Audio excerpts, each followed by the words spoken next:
మీ అమ్మ ప్రతిరోజు తులసికి నీళ్లు పోస్తుంది.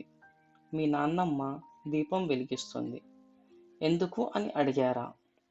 5 పురాణాలు చెప్పిన నిజం మీరు వినాల్సిందే. స్కంద పురాణం చెబుతుంది, తులసి ఉన్న ఇల్లు పవిత్ర తీర్థక్షేత్రం. యమదూతలు ఆ ఇంట్లోకి ప్రవేశించలేరు. పద్మపురాణం చెబుతుంది, ఆ ఇంట్లో వ్యాధి, పేదరికం, దుఃఖం ఏదీ రాదు.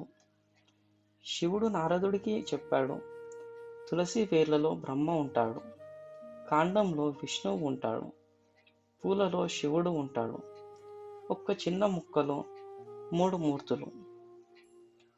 ఒకసారి కృష్ణుడిని బంగారంతో తూచారు. సత్యభామ తన ఆభరణాలన్నీ వేసింది. త్రాసు బ్యాలెన్స్ అవ్వలేదు. రుక్మిణి ముందుకొచ్చి ఒక్క తులసి దళం వేసింది.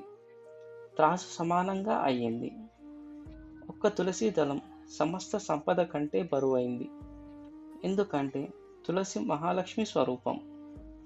మీ ఇంట్లో పెరుగుతున్న తులసి లక్ష్మీదేవి స్వయంగా.